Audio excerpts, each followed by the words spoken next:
Hello and good morning to all of you. आज हम लोगों का सेकंड लेक्चर होगा मैकेनिकल प्रॉपर्टी ऑफ सॉलिड का। ठीक है। और आज के लेक्चर में हम लोग देखने वाले हैं कि पहले तो एक बार हम क्विक रिवीजन कर लेते हैं।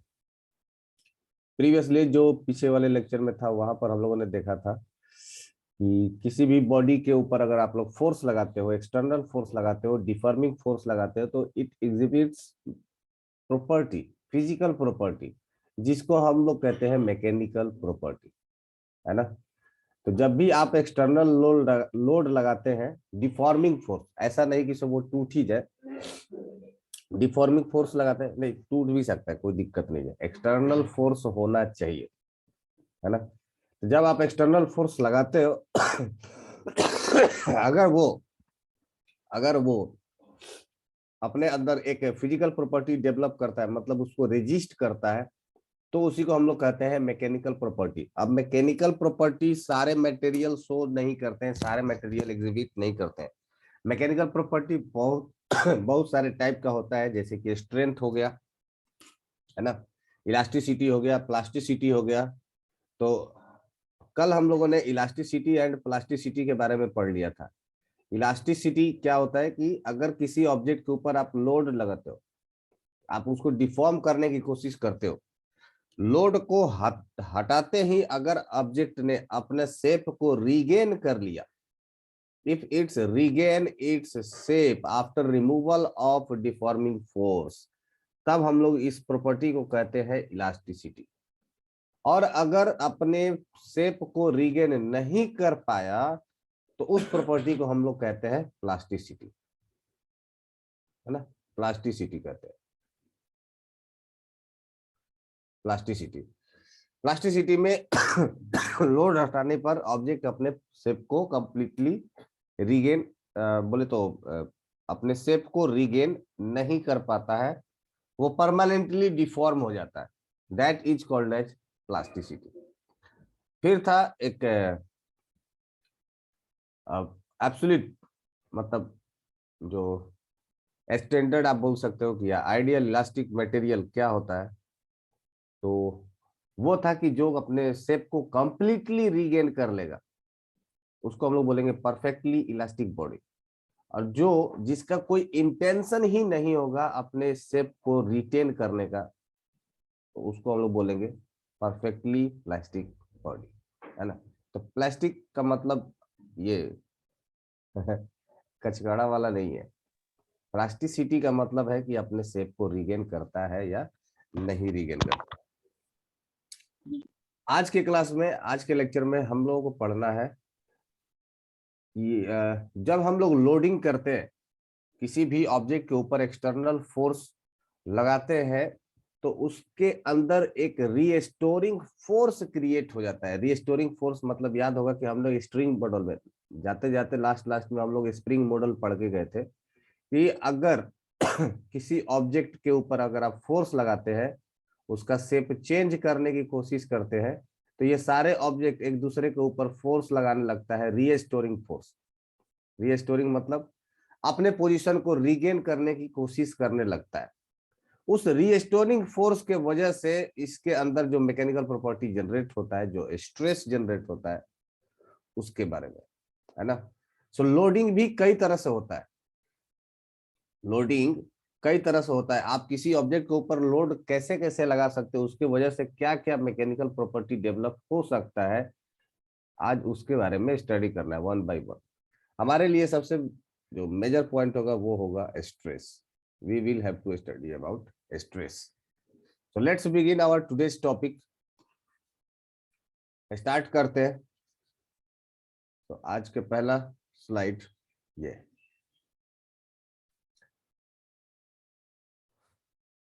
डिफॉर्मिंग फोर्स कैसे कैसे लग सकते हैं, what are the types of deforming force, है ना। अलग अलग टाइप के डिफॉर्मिंग फोर्स हो सकता है। जैसे कि इस केस में आप देखिए, आपके पास जो रॉड है आपके पास जो रॉड है, इस रॉड के ऊपर जो फोर्स लग रहा है, ये force, this is tensile force, है ना। This is tensile force. Tensile force का मतलब होता है जो किसी भी ऑब्जेक्ट को इलोंगेट करने की कोशिश करे, that is tensile force.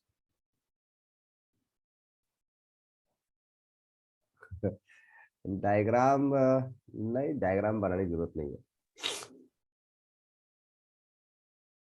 Diagram बन पाएगा तुम लोगों से? टेंसाइल फोर्स, ठीक है। नाउ ये ऑब्जेक्ट का देखो, ये ऑब्जेक्ट का लेंथ इंक्रीज किया, this length has been increased, इतना से लेंथ इंक्रीज हो गया, इलोंगेट हुआ, तो इसको हम लोग कहेंगे टेंशन, है ना। टेंशन, टेंसाइल वगैरह वगैरह, है ना। Now now this is called as compression. जब दो ऑब्जेक्ट के बीच का किसी भी ऑब्जेक्ट के दो पॉइंट के बीच का अगर डिस्टेंस अगर आप घटाते हो, कम करने की कोशिश करते हो, then it will be called as compression. You can see कि पहले यहां पर था, अब घट करके इतना हो गया है, दैट इज कंप्रेशन। यहां तक तो ये तो चीजें आप लोग जानते होंगे पहले से। This is called as shear. Shear का मतलब क्या हो गया कि आपके पास कोई एक ऑब्जेक्ट है, ऐसा कुछ ऑब्जेक्ट है, और आपने इसके ऊपर एक फोर्स लगा दिया कुछ इस तरह, let's say this is A 3D object, और आपने जो फोर्स लगाया है that will be like this one, it's not perpendicular to the surface. इसमें और इसमें दोनों में फर्क यही है, मान लीजिए आपने इधर से भी फोर्स लगा दिया, ये ऐसा, ये ऐसा, this is not a kind of compressive surface, compressive force for this surface, you know. इस सरफेस के लिए ये कंप्रेसिव फोर्स नहीं है। आप इस देख सकते हो कि इस सरफेस के टेंजेंशियल फोर्स लग रहा है ना। टेंजेंशियल फोर्स लग रहा है। यहां पर आप देख सकते हैं कि ये जो फोर्स है, this force is perpendicular to the surface. ये जो फोर्स होगा ये सरफेस के परपेंडिकुलर लग रहा है, लेकिन ये जो फोर्स है that is parallel to this surface, ये सरफेस के पैरेलल डायरेक्शन में लग रहा है। शियर फोर्स का बेस्ट एग्जांपल, हम लोग घर में सब्जी वगैरह काटते हैं, है ना, तो जो फोर्सेज लगाते हैं हम लोग वो कैसे लगाते हैं, उसके जो चाकू है, चाकू के सरफेस के पैरेलल डायरेक्शन में, है ना। चाकू आप ऐसे रखते हो ना, कि चाकू ऐसे रखते हो, तो चाकू अगर ऐसा रहेगा तो इसका जो क्रॉस सेक्शन एरिया होगा, ये क्रॉस सेक्शन एरिया, इसके परपेंडिकुलर डायरेक्शन में ऐसा फोर्स लगता है, साइड साइड से, साइड साइड से, इट प्रोड्यूसेस शियर फोर्स या शियर स्ट्रेस। ये है बेंडिंग। बेंडिंग आप लोग देख ही सकते हो कि बेंडिंग अपने को पढ़ना नहीं है, ज्यादा सिलेबस में है भी नहीं, so you need not to worry, but you should know कि अगर आप फोर्स कुछ इस फॉर्मेट में लगाते हैं, दोनों इंड पर आप ऐसा फोर्स लगा दिया और बीच पे एक उसके अपोजिट डायरेक्शन में फोर्स लगा दिया, तो it will bend like this way, ठीक है। ऐसा करने से लोअर साइड में कंप्रेशन आता है और आउटर साइड में इलोंगेशन आ जाता है। Now this is called as torsion. Torsion का मतलब ये हो गया जैसे कपड़ा मरोड़ते हैं ना पानी निचोड़ने के लिए, लाइकवाइज आप अगर किसी चीज को मोड़ने की कोशिश करेंगे, उसको मोड़ने की कोशिश करेंगे, तो गर्दन मरोड़ देंगे, लाइकवाइज ये है टॉर्सन। तो इसमें हम लोग क्या करते हैं, उसको किसी भी ऑब्जेक्ट को रोटेट कराने की कोशिश करते हैं ना। अब देखो बहुत सारी चीजों में हमारे पास जो भी मैकेनिकल डिवाइसेज होती है, वहां पर हम लोग रोटेटिंग डिवाइस इस्तेमाल करते हैं। एक कोई शाफ्ट होता है जो कि कोई शाफ्ट होता है जो कि गोल गोल घूमते रहता है, रोटेट होते रहता है, तो वहां पर जो स्ट्रेस जनरेट होता है, जो उसके अंदर रिस्टोरिंग फोर्स जो जनरेट होता है, उसको हम लोग कहते हैं टॉर्सन, है ना। So these are the types of internal forces, या कह सकते हो कि अलग अलग टाइप के लोडिंग के वजह से अलग अलग टाइप का इसके अंदर चेंजेस देखने को मिलता है। So that are what? Tension, tensile, tension ना, दूसरा हो गया आपका कंप्रेशन,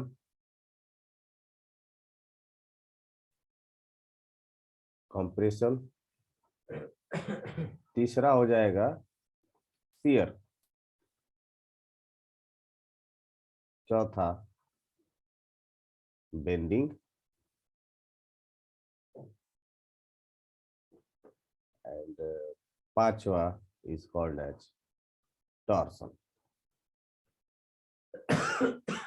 टॉर्सन।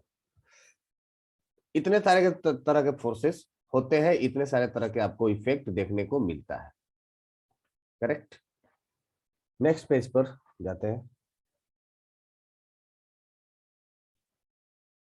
स्ट्रेस। स्ट्रेस क्या होता है? What is stress? देखिए, स्ट्रेस होता है, इसको आप हम लोग एक डिफाइन। मिनट पीछे जाइए सर, प्रीवियस पे। बोला अभी तक कोई कुछ बोला नहीं।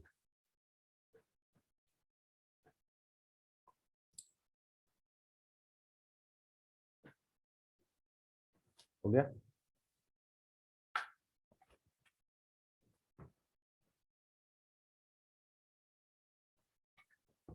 गया यस सर। चलिए, हम लोग जो इंटरनल प्रॉपर्टी किसी भी ऑब्जेक्ट के अंदर जो जनरेट होता है, वो हम लोग फाइंड आउट कर लेते थे कि उसको समझे थे हम लोग स्प्रिंग मॉडल से। याद करिए, हमने स्प्रिंग में बात किया था कि स्प्रिंग हमेशा अपने मीन पोजीशन के तरफ रीस्टोरिंग फोर्स लगाता है। तो रीस्टोरिंग फोर्स का मतलब क्या हो गया कि अपने पोजीशन को रीस्टोर करना। अगर स्ट्रेस को हम लोग डिफाइन करें तो डिफाइन हम लोग कर सकते हैं कि it is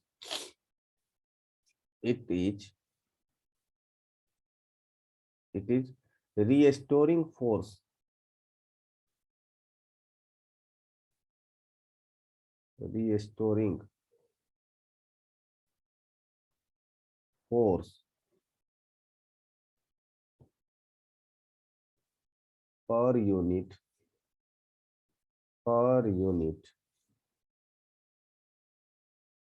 area, per unit area. ठीक है। तो बेसिकली जो स्ट्रेस होता है किसी भी ऑब्जेक्ट के अंदर, अगर आप लेट से कि आपका ऑब्जेक्ट कुछ इस तरह का है, दिस इज योर ऑब्जेक्ट, और इस ऑब्जेक्ट के ऊपर अगर आप फोर्स लगाएंगे तो इसके जो मॉलिक्यूल्स होंगे वो अपने पोजीशन को चेंज करना नहीं चाहेंगे।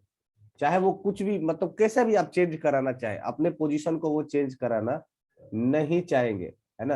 अभी अभी हम लोगों ने पिछले स्लाइड में उसके पोजीशन के चेंजेस का अलग अलग मोड देखा था। जो मॉलिक्यूल्स, जो एटम्स है, वो किस किस डायरेक्शन में चेंज कर सकते थे, है ना। जैसे कि टेंसाइल, तो टेंसाइल वाले में देख रहे हो कि आपका जो मॉलिक्यूल का जो डिस्प्लेसमेंट है, यहाँ का मॉलिक्यूल, ये जो मॉलिक्यूल होगा, यहाँ का मॉलिक्यूल, ये स्लाइड होकर के यहाँ पर चला गया होगा। तो एटम्स के बीच का डिस्टेंस क्या हो रहा है? इंक्रीज हो रहा है, बढ़ रहा है। तो ये बढ़ना नहीं देना चाहेगा कोई भी मॉलिक्यूल। उस समय क्या करेगा? नीचे के तरफ रीस्टोरिंग फोर्स लगाएगा, इस फोर्स को अपोज करने के लिए। This force is called as restoring force. अगर आपने यहां पर एक फोर्स लगा दिया, इस मटेरियल पर आपने फोर्स लगा दिया बाहर से एफ, और एक यहाँ पर भी आपने फोर्स लगा दिया एफ, ठीक है। तो इसके बीच के जो मॉलिक्यूल्स का जो डिस्टेंस होगा वो इंक्रीज करने की कोशिश करेगा। मान लीजिए कि ये दो मॉलिक्यूल्स हो गए, so they will tries to increase. तो ये आपस में एक दूसरे के ऊपर रीस्टोरिंग फोर्स लगाएंगे, restoring force. Now this restoring force per unit area, कौन सा area? Per unit cross section area, cross section, per unit cross section area. तो यहां पर कोई भी एक एरिया सेलेक्ट कर लीजिए, that will be your, let say कि ये हमारा अगर क्रॉस सेक्शन एरिया है, तो this force F, this restoring force F divided by इसका cross section area A will be called as stress. तो stress will be, stress will be restoring force restoring force restoring force F divided by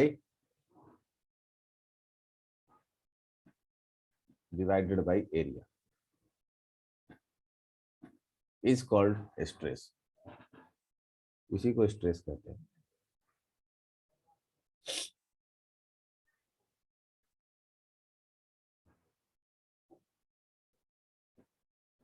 ठीक है। So stress का हम लोग unit भी लिख सकते हैं, this is force upon area. Force का यूनिट होता है न्यूटन, न्यूटन, और एरिया का यूनिट हो जाता है metre square. It is newton per metre square, है ना। ये देखने में थोड़ा थोड़ा आपको प्रेशर के जैसा ही लगेगा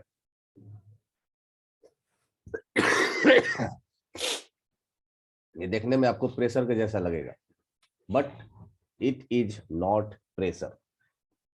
pressure is due to the external force. Pressure external force के वजह से लगता है। ये जो फोर्स होगा इसके ऊपर प्रेशर लग रहा होगा, ये प्रेशर लगाएगा। बट जो रीस्टोरिंग फोर्स है अंदर, ये F, that force divided by area is called eight stress, है ना। अब याद रखिएगा कि से इस ऑब्जेक्ट के ऊपर जो हमने फोर्स लगाया है दोनों साइड में, ये दोनों फोर्स बराबर है। ये बराबर हमने इसलिए रखा है क्योंकि अगर नेट फोर्स डिसबैलेंस हुआ, दिस विल स्टार्ट मूविंग। ये मूव करना, एक्सेलरेट करना स्टार्ट कर देगा, फिर आपके लिए ये प्रॉब्लम हो जाएगा टफ। तो फिलहाल हम लोग यही कोशिश कर रहे हैं कि दोनों साइड जो फोर्स होगा ये इक्वल होगा, है ना। तो हर जगह पर आपका रीस्टोरिंग फोर्स सेम होगा ऐसा कोई जरूरी नहीं है। इमेजिन करिए कि अगर ये फोर्स ज्यादा हो गया और ये फोर्स कम हो गया, the whole body will start accelerating towards this side, है ना। तो जैसे जैसे आप इस साइड से इस साइड की तरफ बढ़ना स्टार्ट करेंगे, from the right side to left side, pseudo force will be start increasing, है ना। राइट से लेफ्ट साइड जैसे जैसे बढ़ना स्टार्ट करेंगे, वैसे वैसे स्यूडो फोर्स भी एक ऐड होने लगेगा आपके साथ। तो रीस्टोरिंग फोर्स का वैल्यू चेंज हो जाएगा। तो that's why I am telling you कि जो एक्सटर्नल फोर्स अप्लाई करते हो और जो रीस्टोरिंग फोर्स होता है वो हमेशा अलग अलग होगा, ऐसा कोई हमेशा सेम होगा ऐसा कोई जरूरी नहीं है। हाँ, लेकिन अगर दोनों साइड में फोर्सेस इक्वल है, दोनों साइड में फोर्स बराबर है, या आप कह सकते हो कि ये पूरा का पूरा सिस्टम इक्विलिब्रियम कंडीशन में होगा, so in that case we will say in equilibrium condition, equilibrium condition का मतलब net force zero. In equilibrium condition restoring force will be equals to applied force. रीस्टोरिंग force will be equals to applied force। जो भी आप external force रखते हो उसके बराबर लग जाता है ना। तो ये एक इंपॉर्टेंट पॉइंट है कि अगर हम लोगों से प्रॉब्लम में स्ट्रेस निकालने के लिए पूछा गया था, हम लोग डायरेक्ट क्या करते हैं, जो भी एक्सटर्नल फोर्स अप्लाइड किया गया है उस फोर्स को डिवाइडेड बाय एरिया कर देते हैं, बस काम हो जाता है। जब भी इक्विलिब्रियम कंडीशन में होगा, जैसे मान लो कि यही एक एटम है, अगर इस एटम पर अगर ये पूरा का पूरा सिस्टम इक्विलिब्रियम में है, तो इस सिस्टम का हर एक मॉलिक्यूल इक्विलिब्रियम में होना चाहिए। इस पर इसका मतलब अगर बाहर के तरफ एफ फोर्स लग रहा है, अप्लाइड फोर्स एफ है, तो अंदर के तरफ भी अप्लाइड फोर्स मतलब रीस्टोरिंग फोर्स एफ के बराबर होना चाहिए, तभी जाकर के इस मॉलिक्यूल के ऊपर नेट फोर्स 0 होगा। That's why we can say that कि इक्विलिब्रियम कंडीशन में जब पूरा का पूरा एटम पर नेट फोर्स मतलब इस तरह से दोनों साइड में फोर्सेस बराबर होंगे, in that case restoring force will be equals to F external. तो आप फॉर्मूले में यहाँ पर लिख भी सकते हो कि stress will be equals to F external divided by area. It doesn't mean कि से हमेशा ये एक्सटर्नल फोर्स के बराबर ही होगा। आई होप यहाँ तक क्लियर होगा। किसी को कोई दिक्कत है?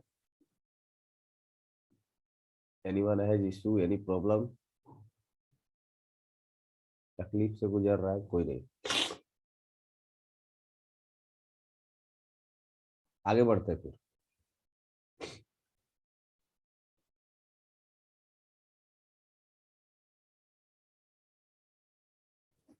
सी नॉर्मली जो खैर स्ट्रेस के टाइप हम लोग बाद में पढ़ लेंगे। यहाँ पर देख लीजिए, और स्ट्रेस को जो हम लोग डिनोट करते हैं नॉर्मली सिग्मा टर्म से डिनोट करते हैं। It is denoted by sigma. तो ज्यादातर हम लोग स्ट्रेस को सिग्मा से ही डिनोट करते हैं, है ना? Sigma is equal to F by A. और जो स्ट्रेस का जो यूनिट हो गया ये तो आप समझ ही गए होंगे। It's SI unit will be SI unit will be Newton per meter square। Newton per metre square. और जो स्ट्रेस का डायमेंशन होगा, दैट डायमेंशन ऑफ सिग्मा, वो प्रेशर के बराबर ही होगा। तो फोर्स डिवाइडेड बाय एरिया, जैसे ML -1 into T raised to power -2, that will be the force by area। ठीक है, तो ये स्ट्रेस का डायमेंशन होगा।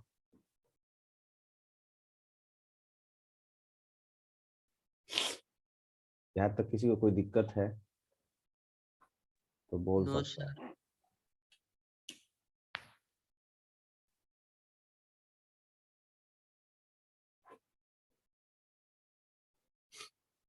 सी स्ट्रेस कोई एक वेक्टर क्वांटिटी नहीं है, स्ट्रेस का कोई एक फिक्स डायरेक्शन नहीं है ना? आपने क्रॉस सेक्शन एरिया बदला और स्ट्रेस बदल जाएगा।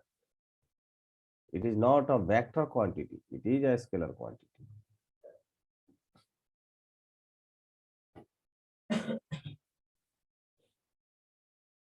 स्केलर भी मत कहिए। Stress is tensor quantity. ये टेंसर आप कह सकते हो कि स्ट्रेस एक टेंसर क्वांटिटी है। आपने ओरिएंटेशन बदल दिया, जैसे ही उसका ओरिएंटेशन बदलेंगे ऑब्जेक्ट का या एक्सिस का, आपका स्ट्रेस का वैल्यू बदल जाएगा। It doesn't have any direction की, ये डायरेक्शन के ऊपर डिपेंड नहीं करेगा कि चलो ठीक है स्ट्रेस इस डायरेक्शन में सिग्मा आई कैप, उस डायरेक्शन में जे कैप वाई कैप, ऐसा कुछ नहीं है। हर डायरेक्शन में आपका अलग अलग मिल जाएगा। ये सेम फोर्स के लिए आप अलग अलग क्रॉस सेक्शन एरिया चूज करेंगे, आपको अलग अलग एक स्ट्रेस मिल जाएगा। एग्जाम्पल के तौर पे अगर मैं कहूँ कि आपके पास ये एक ऑब्जेक्ट है जिसके ऊपर आप लोडिंग किए हुए हो, मतलब आपने फोर्स लगाया ना, या लगाया है आपने,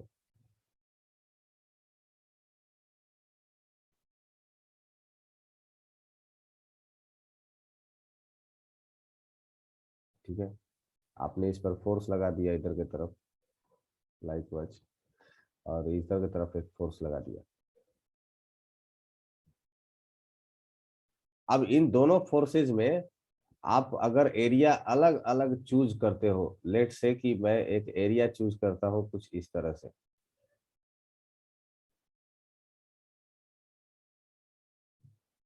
एरिया चूज किया मैंने कुछ इस तरह से,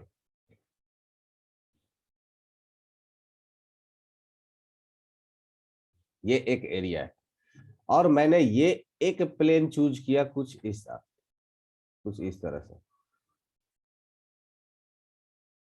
कुछ इस तरह, ऐसा एक प्लेन चूज किया। तो इन दोनों के बीच में डिफरेंस, इन दोनों पर अलग अलग स्ट्रेस आएगा। This will B area A1 and this one will something else, this is different one.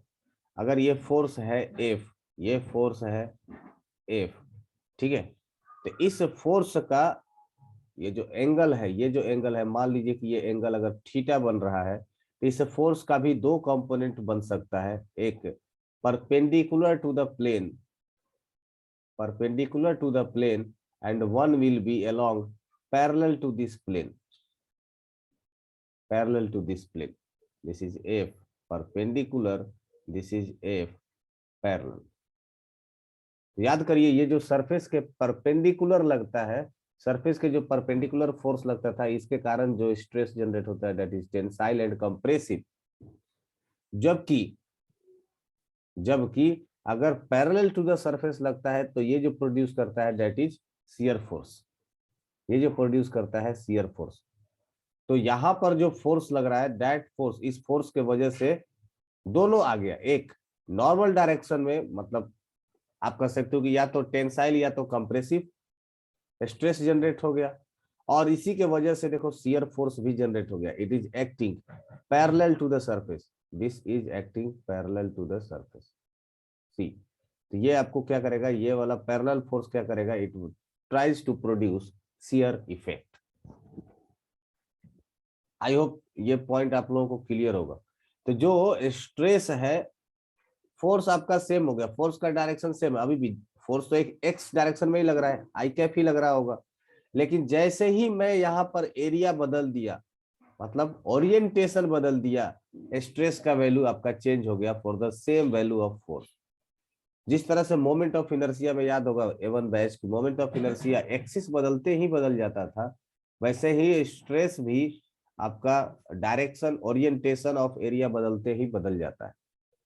किसी स्फीयर पे टेंसाइल फोर्स लगेगा, बिल्कुल लगेगा प्रशांत, बिल्कुल लग सकता है सर। तो उसका एरिया क्या लेंगे सर?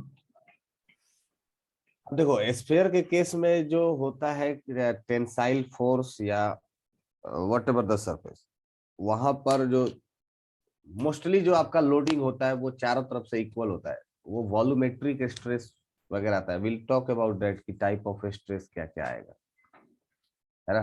तो वहां पर एरिया आपको एलिमेंटल लेना पड़ता है। जैसे मान लीजिए कि आपने बोला कि ठीक है स्फीयर के केस में हम लोग एरिया क्या लेंगे, तो जब हम लोग स्फीयर बनाते हैं वहां पर जब फोर्सेज लगाते हैं that is kind of elemental area, क्योंकि आप यहाँ पर फोर्स लगा रहे हो ऐसा, ये आपने F फोर्स लगा दिया। तो इसको जब आप जूम करके देखेंगे तो आप मतलब एक छोटा सा एरिया आपको सेलेक्ट करना पड़ेगा, तब जाकर के आपको पता चलेगा। मान लीजिए कि ये एक एरिया है, तो इस एरिया पर आपने फोर्स लगाया है ना, तो इसी एरिया को आप कंसीडर करोगे। ये डिपेंड करता है कि आपको एरिया कौन सा सेलेक्ट करना है। आपको एक छोटा सा एरिया आपको सेलेक्ट करना पड़ता है स्फीयर के ऊपर, that is another kind. Depend करता है, मैं बोल तो रहा हूँ कि हर बार आपको डिपेंड करेगा, आपका एरिया का वैल्यू बदल जाएगा, स्ट्रेस का वैल्यू बदल जाएगा for the same kind of loading. तो स्ट्रेस का वैल्यू, स्ट्रेस को हम लोग इसके डायरेक्शन के टर्म्स में रिप्रेजेंट नहीं करते। ओके अगेन इसमें देखिए इसमें एक चीज और बताना था कि ये जो एरिया होता है, area is a vector quantity. जब हम लोग एरिया पढ़ते थे तब हम लोग तब आप लोग ये भी बताया था हमने कि एरिया एक तरह से एक वेक्टर क्वांटिटी ही होता है, या आप कह सकते हो कि एरिया को आप रिजॉल्व कर सकते हो, एरिया का भी हम लोग वैल्यू को रिजॉल्व कर सकते हैं, है ना। विल सी कैसे रिजॉल्व करेंगे, कुछ एक दो प्रॉब्लम मिलेगा वहां पर आपको रिजॉल्व करना पड़ेगा। Be prepared for that. ठीक है, स्ट्रेस का वैल्यू, स्ट्रेस आपका बदल जाता है, depends upon the type of loading. Loading आप किस तरह से करते हो, इस हिसाब से आपका स्ट्रेस का वैल्यू बदल जाता है। तो कितने तरह से स्ट्रेस हो सकते हैं, let's talk about the type of stress.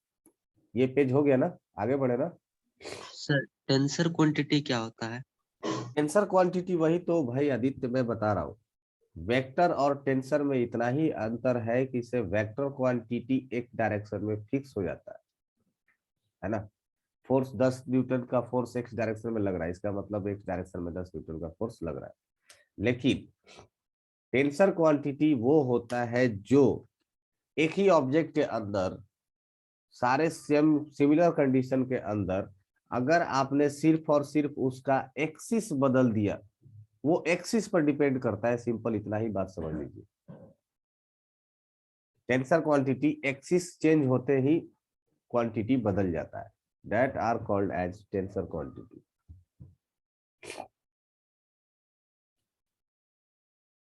आगे बढ़े, ये हो गया क्या? Yes sir. Yes sir. चलिए, these are the type of stress जो अपने को पढ़ना है, जो हमारे सिलेबस में है ना। सी, स्ट्रेस को आप नॉर्मली दो तरह से डिवाइड कर सकते हो। One is called as normal stress, another one is called as shear stress, है ना। नॉर्मल स्ट्रेस किसको कहते हैं, ये आपको समझ में आ ही गया होगा कि अगर आप एक ऑब्जेक्ट लेते हैं और फोर्स जो है उसके क्रॉस सेक्शन एरिया के पैरेलल लग रहा हो, या आप कह सकते हो कि परपेंडिकुलर लग रहा हो, तो उसको हम लोग कहेंगे normal stress.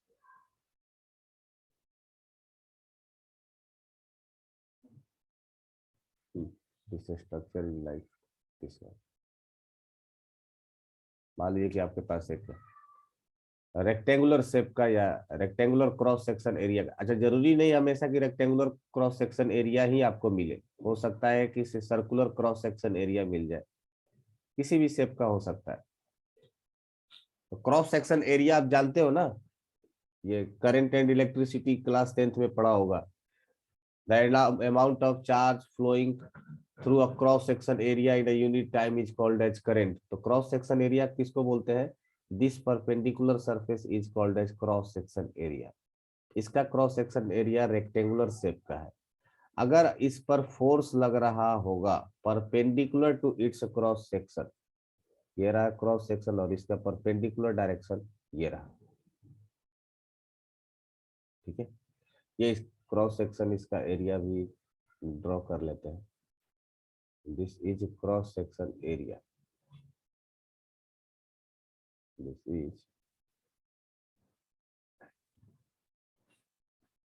Is cross section area. ये जो आपको सरफेस जो दिख रहा है, यही क्रॉस सेक्शन एरिया है। अगर इस सरफेस के परपेंडिकुलर डायरेक्शन में फोर्स लग रहा है तो हम लोग कहेंगे इसको this is a kind of normal stress. ये जो प्रोड्यूस करेगा ये एक नॉर्मल स्ट्रेस प्रोड्यूस करने वाला है।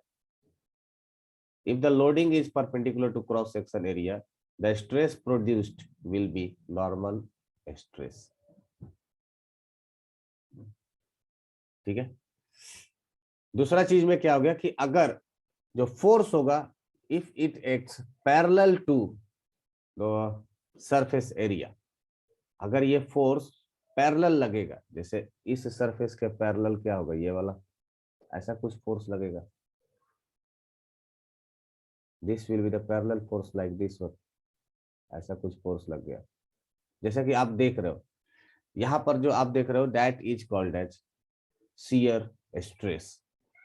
When force becomes parallel to the surface area, इस फिगर में अगर मैं बोलूं कि इसमें अगर मैं फोर्स कुछ इस डायरेक्शन में लगाऊं, ये ऊपर की तरफ मैं लगाऊं ऐसा, तो ये जो फोर्स होगा this force will be parallel to your cross section area, ये फोर्स हो जाएगा पैरेलल।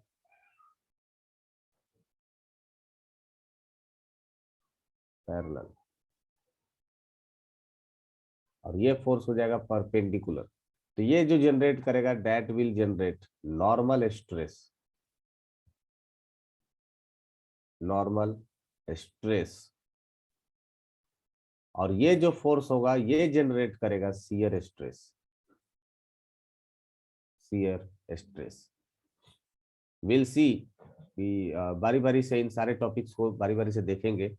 फिलहाल के लिए यही समझ लीजिए कि अगर किसी भी सरफेस के पैरेलल डायरेक्शन में, जैसे मान लीजिए कि ये हमारे पास एक सरफेस है और इस सरफेस को देखिए, अगर मैं लोडिंग कुछ ऐसा कर रहा हूं that is a perpendicular to the surface, तो this will be called as, this will produce normal stress.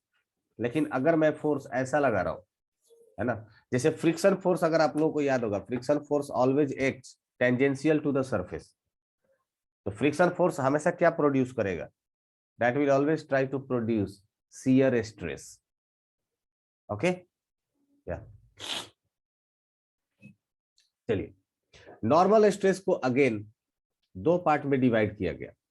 One is called as longitudinal stress and another one is called as bulk और volume stress, है ना। Longitudinal stress को again दो part में आप divide कर सकते हैं। longitudinal stress can further be divided into two parts. One is called as tensile longitudinal stress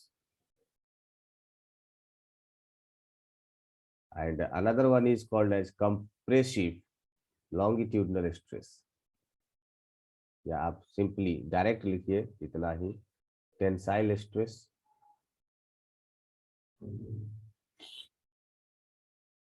tensile, and another one will be compressive.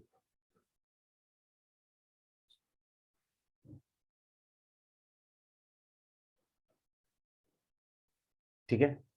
Bulk oblique volume stress, bulk और volume stress में क्या होता है कि आपके जो फोर्स है, जो लोडिंग है, यहाँ पर आप देख सकते हो कि सिर्फ और सिर्फ दो ही तरफ से फोर्स लग रहा है। अगर मैं फोर्सेज इस डायरेक्शन में भी बढ़ा दूं, ऐसा नीचे से भी, ऐसा इधर से भी फोर्सेज लगा दूं, चारों तरफ से मैं इस पर फोर्स लगा दूं, या कह दूं कि मैं सिंपल भाषा में कहूं कि इस ऑब्जेक्ट को अगर पानी के अंदर डाल देता हूं, पानी के अंदर, तो इस पर चारों तरफ से इक्वल फोर्स लगना स्टार्ट हो जाएगा, चारों तरफ से फोर्स लगना स्टार्ट हो जाएगा, प्रेशर। तो इसके वजह से इसका वॉल्यूम क्या हो जाएगा, श्रिंक हो जाएगा, घट जाएगा। तो इसके वॉल्यूम में जो इसके मॉलिक्यूल्स के जो जो चेंजेज आया, मॉलिक्यूल्स के पैटर्न में, मॉलिक्यूल्स के बीच का जो डिस्टेंस है जो घट गया, इसके वजह से एक स्ट्रेस जनरेट हो जाएगा and that is called as volumetric stress, volume stress, है ना।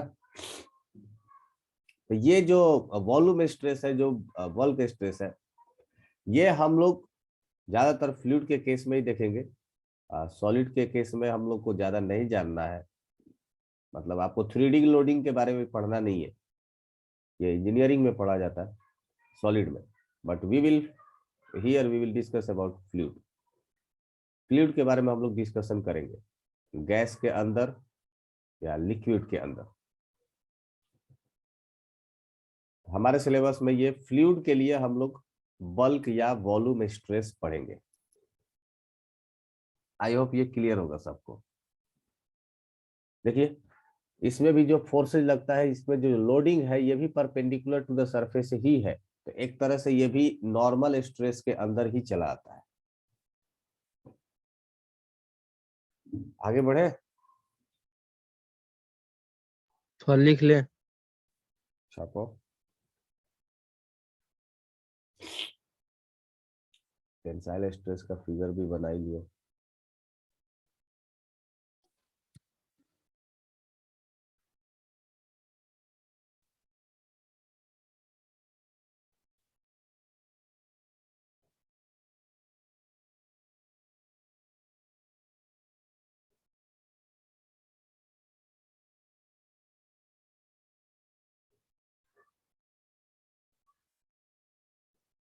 सर बल्क वॉल्यूम में क्या बोले सर, परपेंडिकुलर फोर्स या पैरेलल फोर्स? सरफेस के ये परपेंडिकुलर लग रहा है कि पैरेलल? परपेंडिकुलर। तो बल्क वॉल्यूम नॉर्मल स्ट्रेस के अंदर ही है। नॉर्मल स्ट्रेस को दो पार्ट में डिवाइड किया गया है। ओके।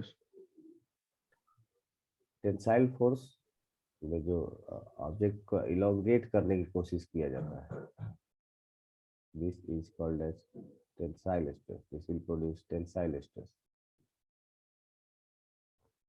और ये सरफेस के परपेंडिकुलर है। ये जो भी आप क्रॉस सेक्शन एरिया कंसीडर कर रहे हो उसके परपेंडिकुलर लग रहा है।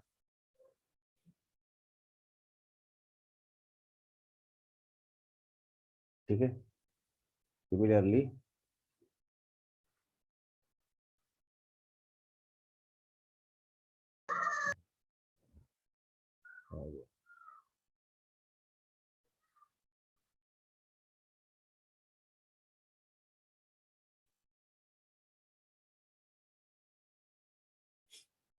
यहाँ पर जिस फोर्सेज लग रहा है ये भी आप बना लीजिएगा, that will B perpendicular. Here it will tries to reduce the length of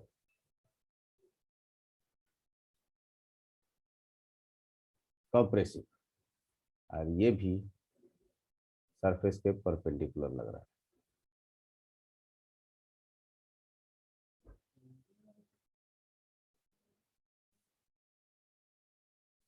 shear में जो आपका जो फोर्स लग रहा होगा, अगर आप इसका 2D फिगर देखेंगे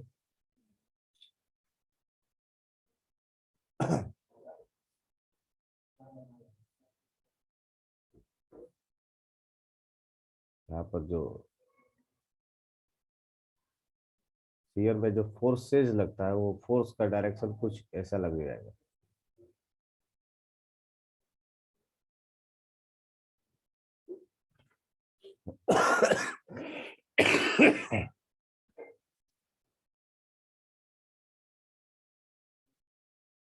it will be parallel to surface. जो लोडिंग होगा कुछ इस तरह का होगा, है ना। जो मॉलिक्यूल्स होंगे ये टॉप सरफेस का स्लाइड कर जाते हैं और लोअर सरफेस का स्लाइड नहीं कर पाता है। इसके वजह से ही टॉर्सन को ही हाइड्रोस्टेटिक स्ट्रेस बोलते हैं। अविनाश बिल्कुल नहीं। हाइड्रोस्टेटिक, हाइड्रो मतलब होता है पानी, स्टेटिक मतलब होता है स्थिर। हाइड्रोस्टेटिक स्ट्रेस नहीं बोलते उसको। टॉर्सन का मतलब सीधा होता है मरोड़ना। अब हाइड्रोस्टेटिक फोर्स में मरोड़ता है क्या? पानी के अंदर प्रेशर लगता है।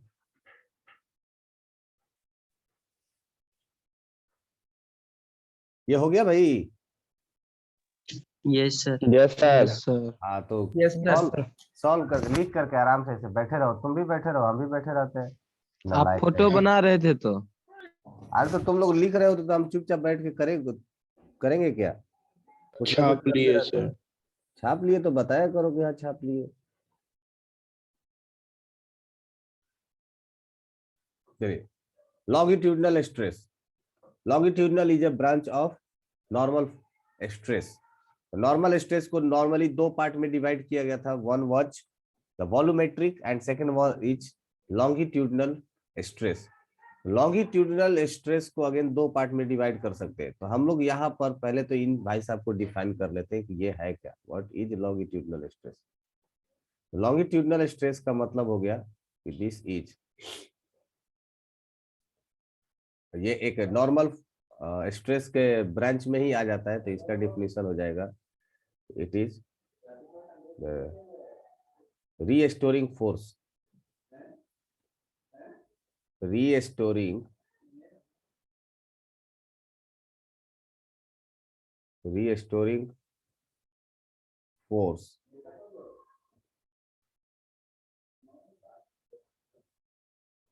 Per unit,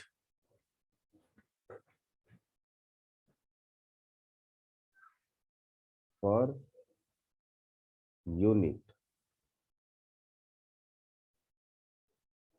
per unit perpendicular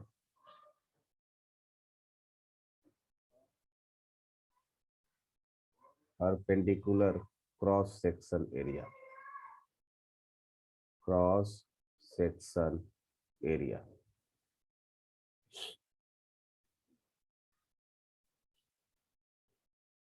ठीक है, जो रीस्टोरिंग फोर्स होगा, अब वो restoring force per unit perpendicular cross section area लेना जरूरी है। That should be the cross section area will be perpendicular, है ना, that is the most important line. Formula सब वही रहेगा, सब कुछ वही रहेगा, nothing will be the change, है ना। तो अच्छा, नॉर्मल स्ट्रेस को ही हम लोग सिग्मा से जनरली रिप्रेजेंट कर देते हैं। So we can write here, your formula will be like this one.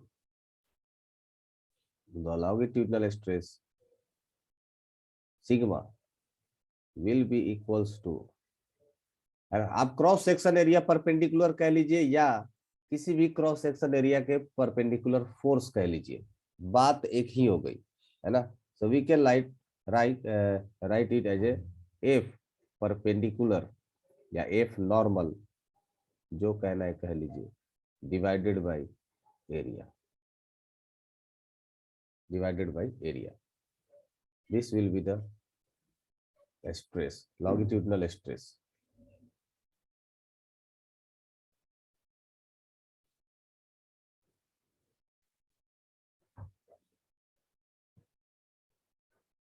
ठीक है, तो longitudinal stress दो तरह का होता है।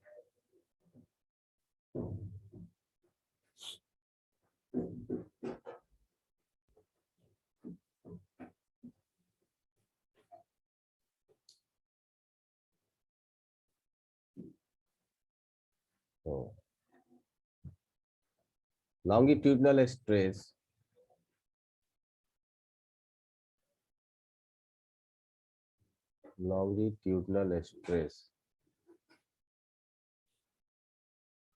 can be divided into two parts, can be divided into two parts,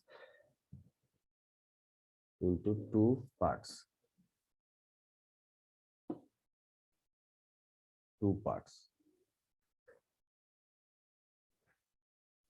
One is called as tensile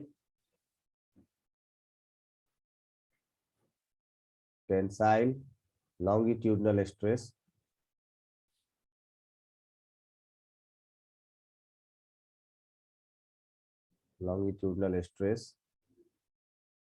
second one is called as compressive। फटाफट छापते जाइए, अभी अब इसमें कुछ समझने लायक अब बचा नहीं है, सारा चीज समझा ही दिया है। फिर भी किसी को कुछ डाउट होगा, you may raise your hand. Compressive longitudinal stress,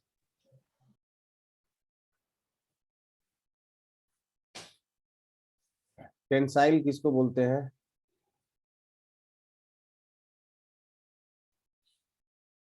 first tensile stress,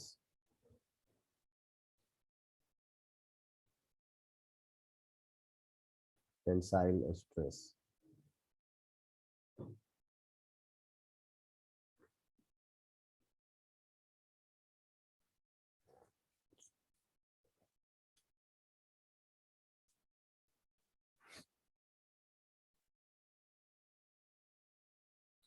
tensile stress उसको बोलेंगे that is the restoring force,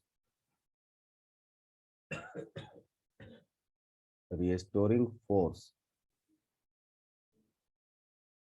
due to increase in length, increase in length, restoring force due to increase in length, या कह सकते हो elongation length per unit area।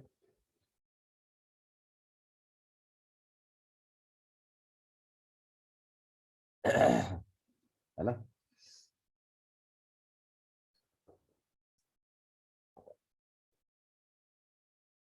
तो of course एक figure बना लीजिएगा।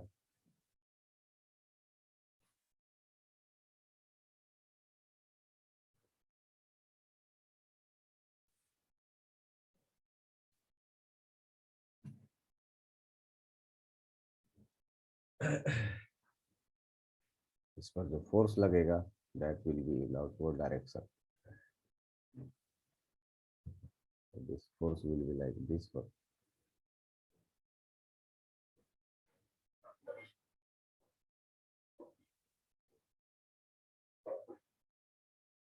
तो इसके जो मॉलिक्यूल्स होंगे, मॉलिक्यूल्स के बीच में जो लेंथ होगा, इस फोर्स के कारण वो मॉलिक्यूल्स के बीच का जो डिस्टेंस होगा वो इंक्रीज करने की कोशिश करेगा।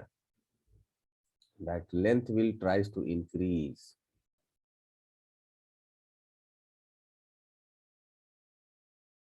है ना,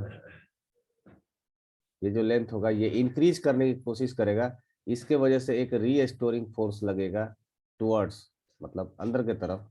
this divided by this cross section area, perpendicular area, या कह सकते हो कि force perpendicular to the area, बात एक ही हो गई।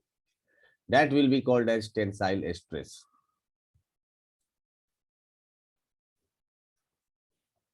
If this is force F, so we can write sigma is equal to F divided by A. That's it. Tensile stress हो गया ये।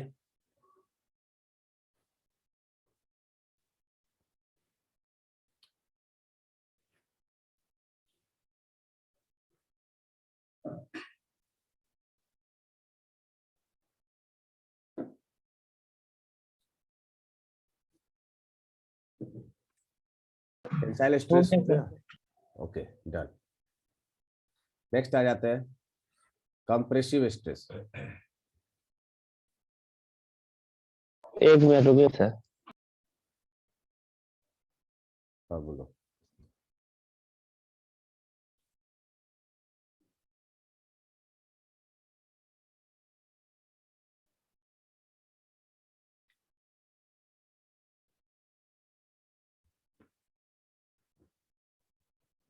हो गया। Yes sir.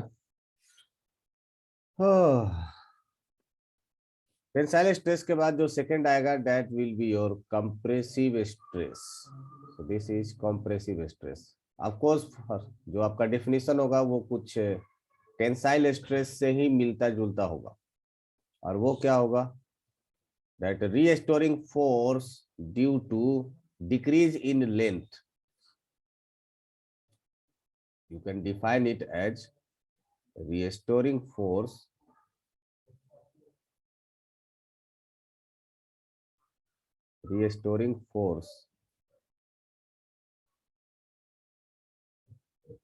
due to decrease in length.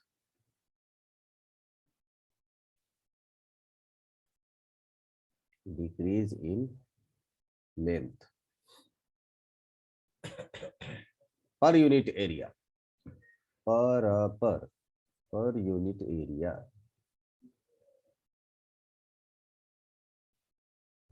Is called compressive stress. And again, figure will be look like same. Figure है वो कुछ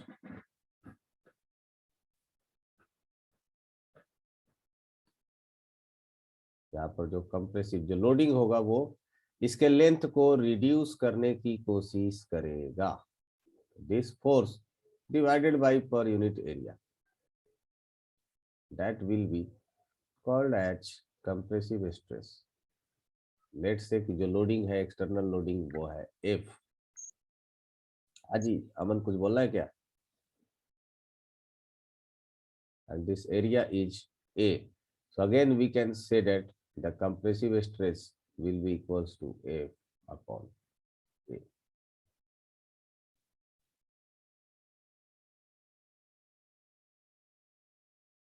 ठीक बा?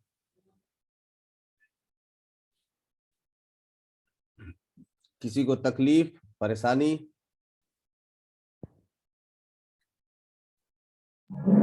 No sir. एग्जाम्पल करते हैं तब। बहुत ही सिंपल सा एक एग्जांपल स्टार्ट करते हैं। वो फिगर हटाइए ना बगल वाला शेप तो। हैं? क्या हो गया? शेप पर हटाइए ना बगल में जो सर है। बॉक्स खोल जो रहे हैं। बगल में वो वाला हटा दीजिए ना।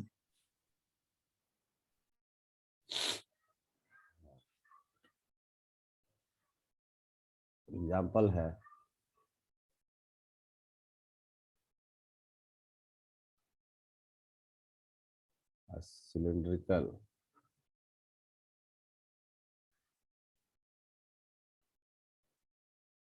Cylindrical wire.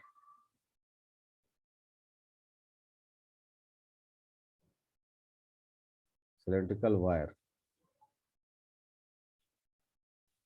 of radius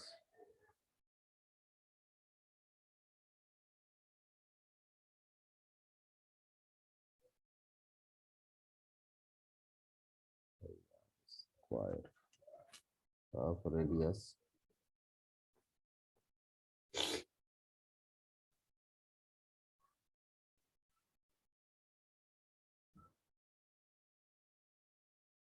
let's say 0.2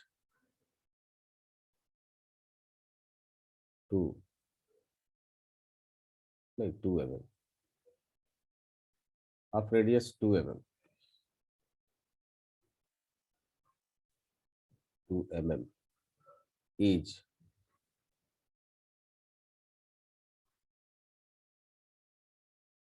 loaded by compressive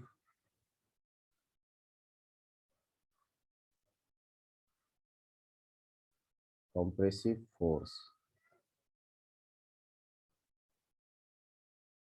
of magnitude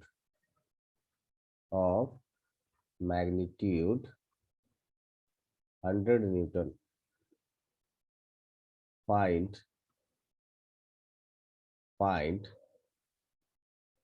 stress developed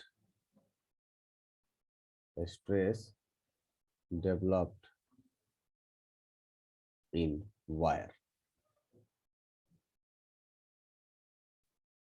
calculation है, सिर्फ फार्मूला बेस्ड है।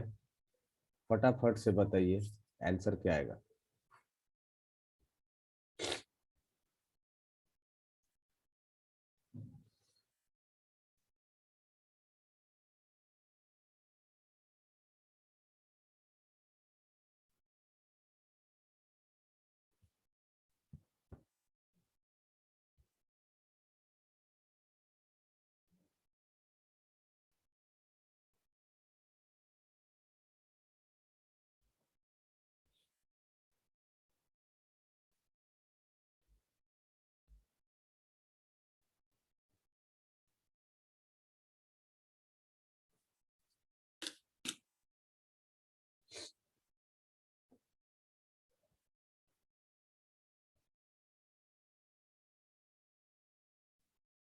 आया क्या? इट्स वेरी इजी, बस सिर्फ फार्मूला बेस्ड है, फार्मूला में पुट कर देना वैल्यू।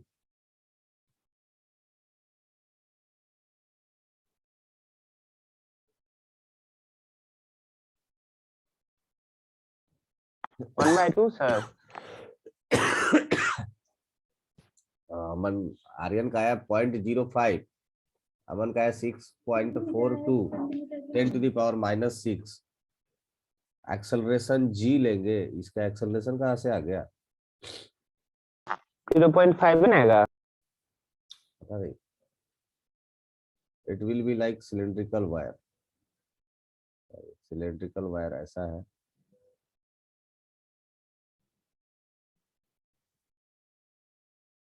और इस पर दोनों तरफ से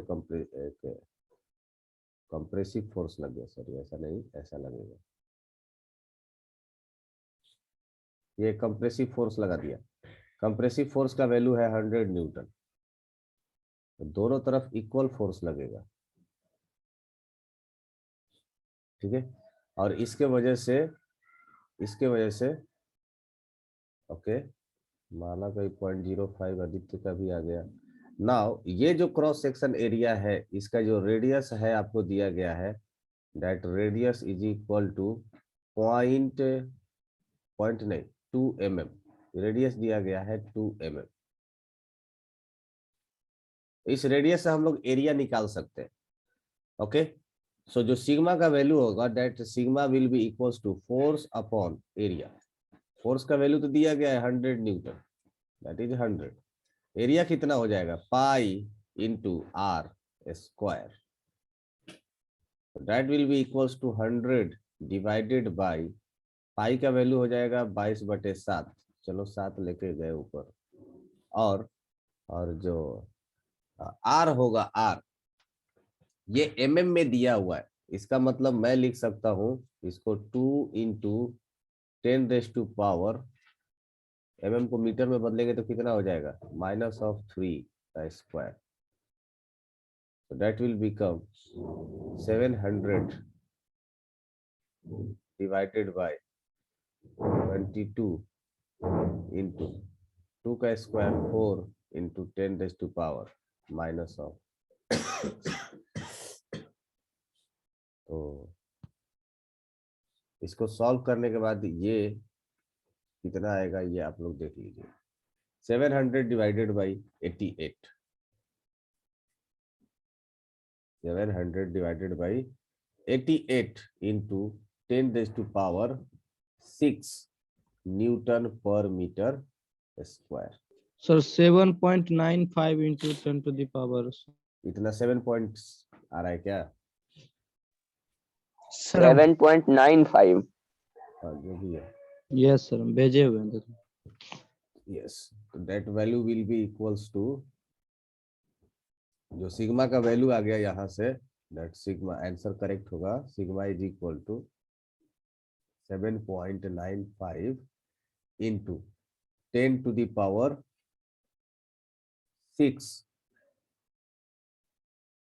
yes sir. Newton per metre square.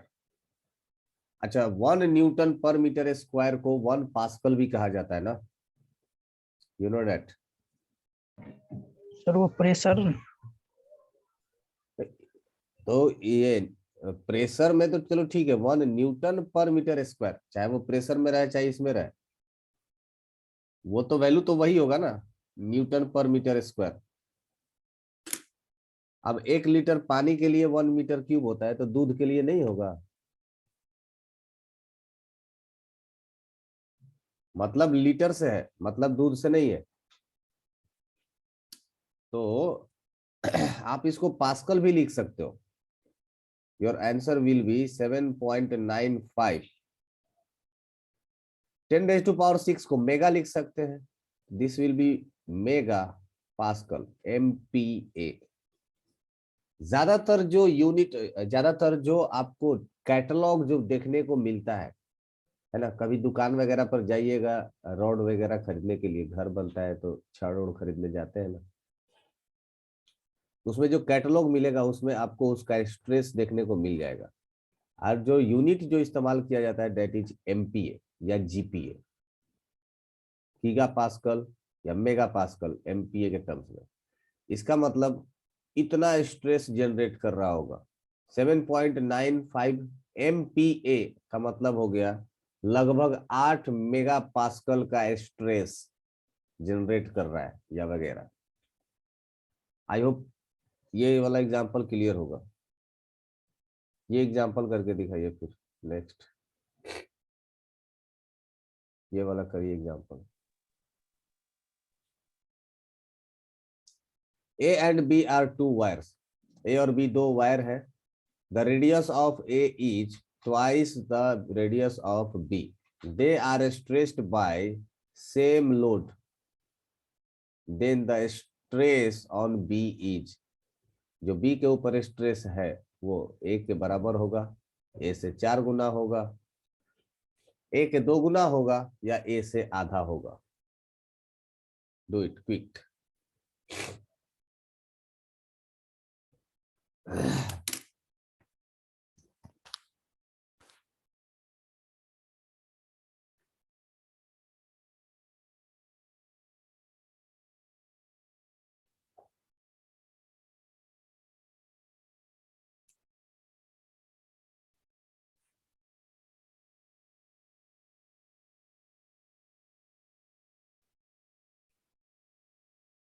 Okay, विनय का आंसर आया। बाकी लोग भी बताइए भाई।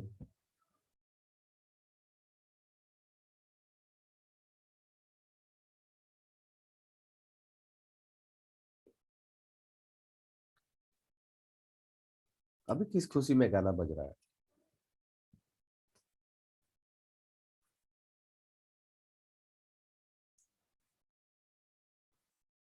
ऑप्शन सी, आदित्य का कहना है 2 टाइम्स होना चाहिए। उज्जवल का कहना है कि नहीं 4 टाइम्स होगा। अमन का कहना है कि पता नहीं। आर्यन का भी कहना वही है जो अमन का कहना है। सब लोग 4 टाइम्स कह रहा है। आदित्य सिर्फ ऑप्शन सी कह रहा है। Aditya, may I have a talk with you? Yes, sir. Yes. Why it is 2 times? Any specific reason? Sir क्योंकि रेडियस सर ट्वाइस है तो हमको लगा 2 टाइम्स डेटोन ही हो जाएगा। अरे यार लगाओ मत ना, मैं पहले ही बोला कि ये लगने वाला कार्यक्रम नहीं किया करो। लिखो, सॉल्व करो। जो लगता है वो होता नहीं है ना? जो दिखता है वो होता नहीं है।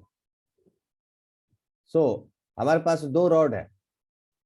मान लेते हैं कि ये रॉड है जो ए हो गया, और दूसरा जो रॉड होगा ये बी हो गया। Another rod, A and B, radius of A is twice that of B, मतलब बी थीन रॉड है, पतला वाला। It's like this. अब दोनों के ऊपर जो फोर्स लग रहा होगा ये सेम लग रहा है, बोला जा रहा है stressed by the same load. इसका मतलब इस पर जो फोर्स लगेगा दोनों पर, इस पर भी मान लीजिए कि एफ लग रहा होगा और इस रॉड पे भी एफ ही लगेगा। दोनों पर मान लीजिए कि लोड जो है वो लोड का वैल्यू सेम है। This is A and this is B. इसमें जो स्ट्रेस आएगा सिग्मा इन स्ट्रेस ए, मान लीजिए कि ये फोर्स एफ लग रहा है, इधर भी फोर्स एफ लग रहा होगा, F and F. Sigma in A will be F divided by radius of A is twice of B. अच्छा, यहां पर आपको ये दिया गया कि इसका जो रेडियस होगा, अगर ये आर है, मतलब पहले इसका मान लेते हैं, बी का रेडियस इसका मान लेते हैं, अगर रेडियस है आर, इसका रेडियस हो जाएगा 2r। We will write F divided by pi. अच्छा, इसमें ये नहीं दिया गया कि ये वायर सिलेंड्रिकल है कि क्या है, तो उसके लिए ज्यादा दिमाग नहीं लगाना है। ऑब्वियसली अगर इसमें रेडियस की बात कर रहा है तो जो क्रॉस सेक्शन एरिया होगा वो सर्कुलर ही होगा। We don't have a choice, so that will be pi into radius का स्क्वायर। रेडियस कितना है 2r, तो 2r का स्क्वायर। और यहां पर जो सिग्मा आएगा, sigma of B will be F divided by pi into r का स्क्वायर, क्योंकि रेडियस को हमने यहाँ पर आर माना है ना? जैसा क्वेश्चन में दिया है वैसा ही मैंने माना है कि radius of A is twice of B. तो मान लीजिए कि बी का रेडियस अगर आर होगा तो एज पर क्वेश्चन ए का रेडियस 2r होना चाहिए। नाउ अब ये बोला जा रहा है कि से जो स्ट्रेस ऑन बी है वो ए से कितना गुना है। तो अगर आपको मल्टीपल निकालना है तो just do one thing, find out the ratio. Sigma A by sigma B या sigma B by sigma A, जो आपको फाइंड आउट करना है कर लीजिए। अगर इसको हम लोगों ने सॉल्व किया तो F divided by pi 2r का स्क्वायर बोले तो 4r square divided by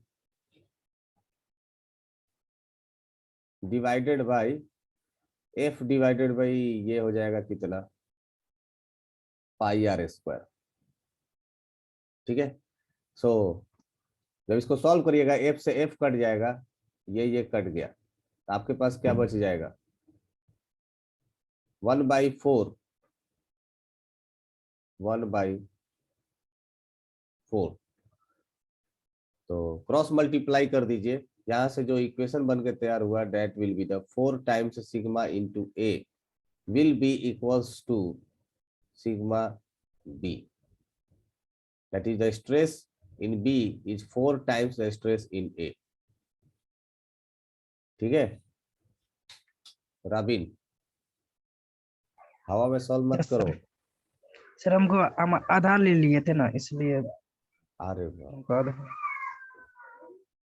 So that is the end of today's lecture. एक क्वेश्चन ये है जो आप होमवर्क में लिख लीजिए, कल आइएगा तो इसी पर चर्चा करेंगे। Right it down. ये एक होमवर्क रहेगा। क्वेश्चन नंबर 1 स्क्रीनशॉट ले लीजिए फिलहाल और फिर लिख लीजिएगा। और ये भी एक क्वेश्चन है, इसका भी स्क्रीनशॉट ले लीजिए। होमवर्क 2, 2 क्वेश्चन होमवर्क रहेगा। सो होमवर्क करके ही आइएगा। ये हो सर गया? पीछे जाइए ना 1 मिनट, इवन पीछे। हाँ, ये वाला हो गया।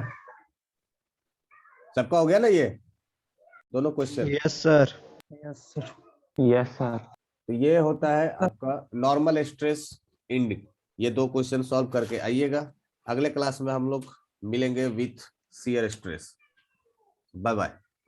कल डाउट क्लास भी ना है? ठीक है, कल डाउट क्लास नहीं, एक कंबाइंड डाउट क्लास नहीं चलेगा। डाउट क्लास अलग अलग रखना पड़ेगा ना। तो बता दीजिएगा तब ना। ओके, बता देंगे। Okay sir. Okay, bye bye everyone, have a nice day. Bye sir. Bye sir.